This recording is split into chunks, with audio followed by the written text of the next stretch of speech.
À la veille de Shavuot, eh bien, nous allons faire un grand honneur à David Ameller, et nous allons en parler. Mais qui est le roi David? Qui est ce personnage central? Le roi David a succédé au roi Shaoul, qui a été, lui, le premier roi d'Israël. Le roi Shaoul était issu de la tribu de Benyamin, dont les membres descendaient de Yosef Hatzadik. La royauté de Shaoul a été temporaire et elle était issue du désir du peuple juif d'être dirigé par un roi. En effet, à cette époque, le peuple juif était dirigé par le prophète Shmuel, d'éminente stature, puisqu'on le comparait à Moshe Rabbeinu et à Aaron réunis. Alors Shaoul Améler avait été choisi par Hachem pour ses qualités morales qui le distinguaient du reste du peuple. Il a mis en place les structures étatiques et militaires qui ont servi par la suite tous les rois qui se sont succédés à la tête du royaume. Cependant, Shaoul a été écarté de la royauté à la suite de la guerre contre Amalek, où il avait reçu l'ordre divin d'éliminer physiquement le peuple amalécite, son roi et son bétail. Or, le roi Shaoul, cédant à la pression populaire, alors il épargna le bétail et Agag, le roi amalécite. La conséquence de cette désobéissance, fut que le prophète Shmuel informa le roi Shaoul que la royauté allait lui être prochainement retirée et confiée à un autre membre du peuple juif bien plus méritant. Et c'est ainsi que quelque temps plus tard, le prophète Shmuel reçut l'ordre d'aller oindre un des fils de Ishaï à Bethléem. David fut donc oint par le prophète Shmuel en tant que roi sur tout le peuple d'Israël. Et dès lors, le Ruach HaKodesh, l'Esprit Saint, l'habita. Cependant, eh bien, David Améler n'en éprouva aucun orgueil. À ce propos, il existe un midrash qui illustre parfaitement cette idée.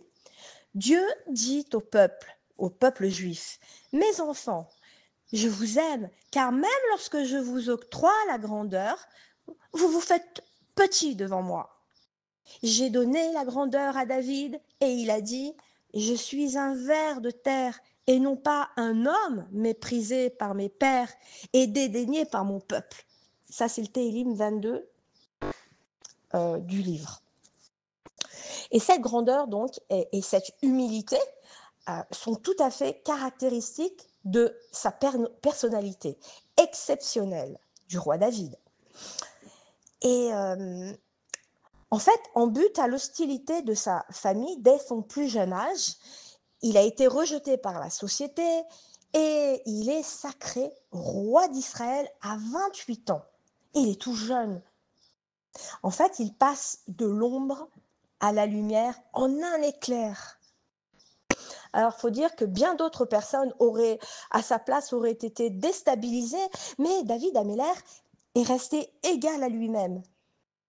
Il a continué de garder les troupeaux de son père à la demande de sa famille.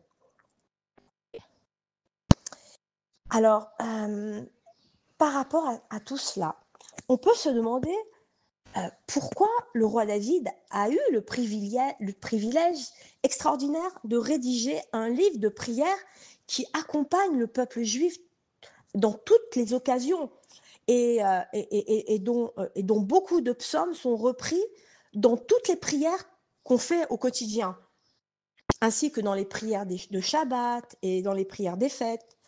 Alors il faut savoir que le roi David a passé une grande partie de sa vie en prière. Et les débuts de sa vie ont été très difficiles, puisque pour des raisons qui se sont révélées fausses par la suite, son père Yishai, eh bien, le considérait comme un enfant illégitime. Par conséquent, eh bien, il a été mis à l'écart très très tôt et il a passé son temps à garder les troupeaux de son père dans des lieux désertiques. Et là-bas, jusqu'à l'âge de 28 ans, où il fut sacré roi d'Israël par le prophète Shmuel, comme on vient de le dire, sur injonction divine, bien sûr, eh bien, il a eu tout euh, tout le temps et le loisir de développer une grande proximité avec Akadosh Baruch Hu et de se répandre devant son Créateur en supplication et en louange. Alors, ces tfilotes, ces prières émanaient d'un cœur pur et sincère, éloigné de tout orgueil et de toute prétention.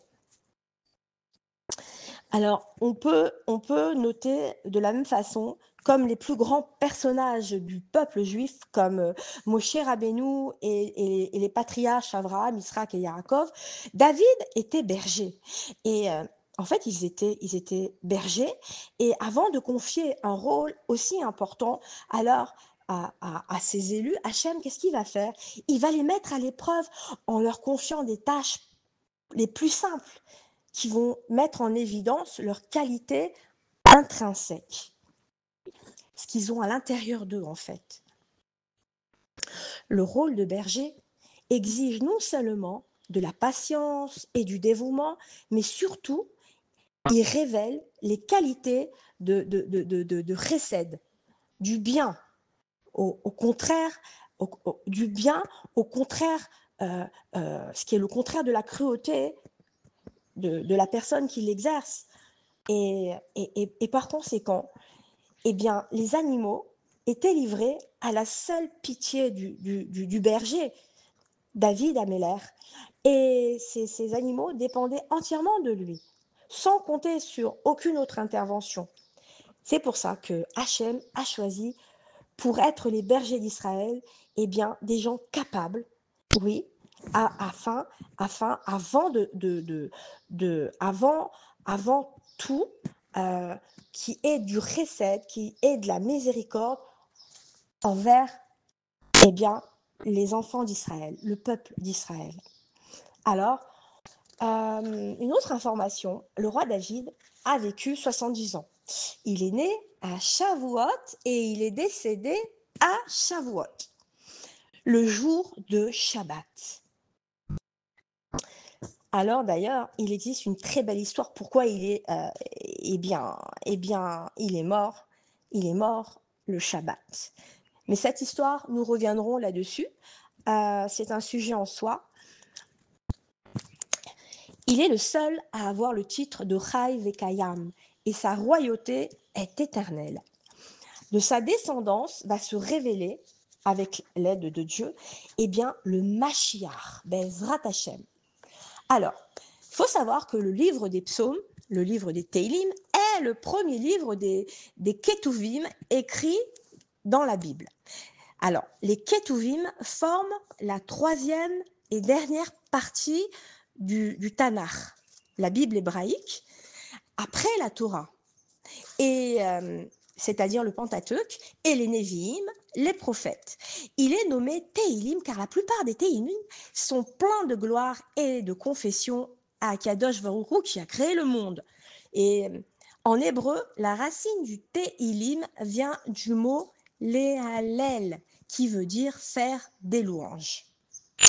Alors, le livre des Teilim compte 150 Teilim et il est divisé en 5 livres.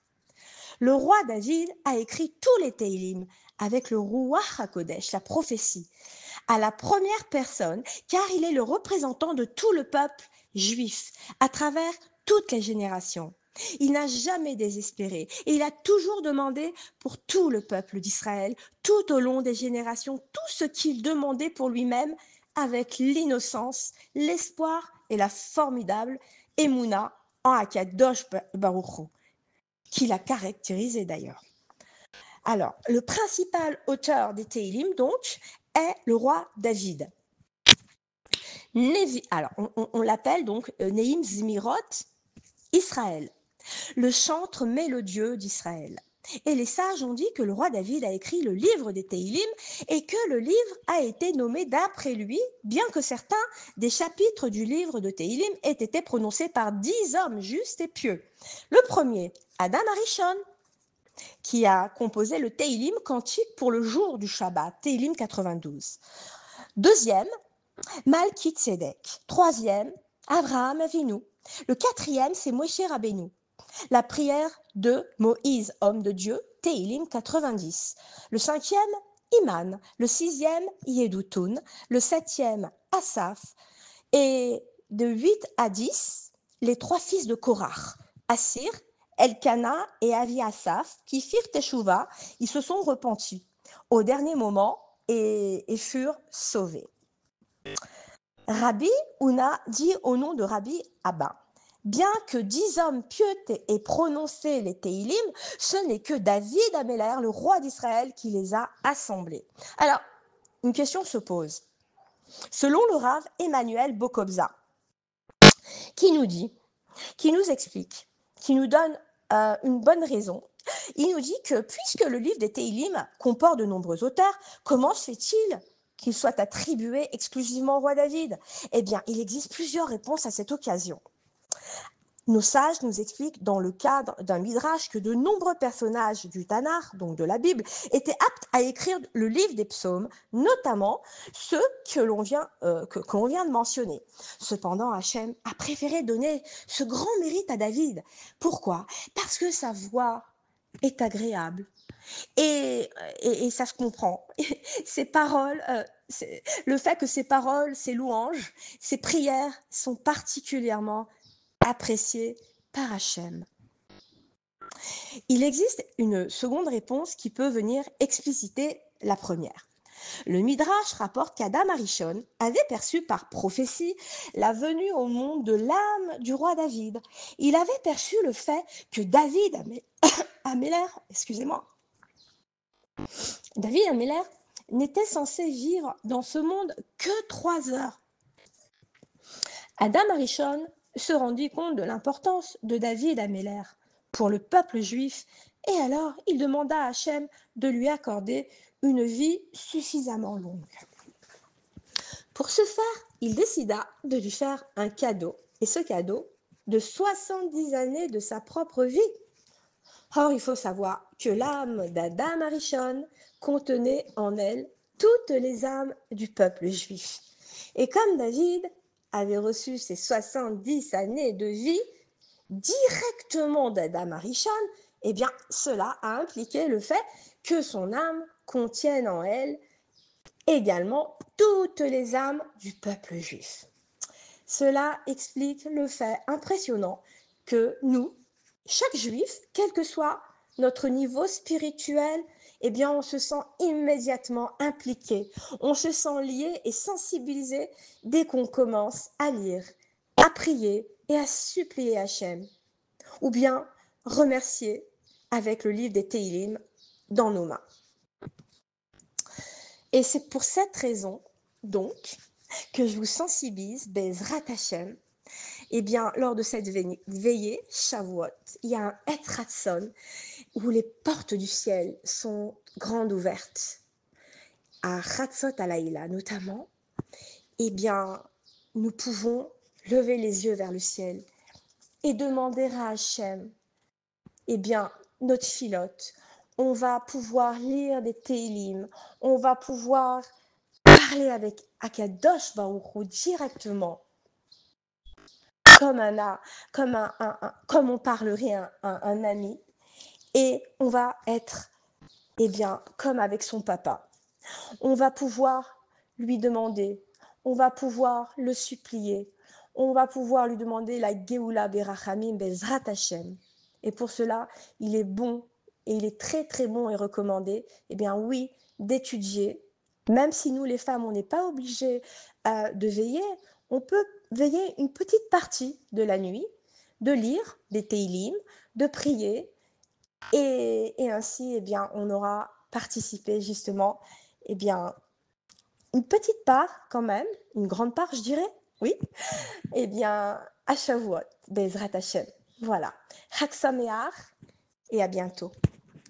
qu'Hachem protège tout le Ham Israël, que ce chiour soit pour donner des forces, encore plus de force, eh bien, aux tzadikim qui sont nos chayalim, Bezrat Hachem, que Hachem puisse faire rentrer très vite à la maison tous les jouim, tous les prisonniers, Bezrat Hachem, très rapidement, et qu'Hachem termine cette guerre pour nous, qu'il envoie la Géoula Berachamim. Chag Sameach.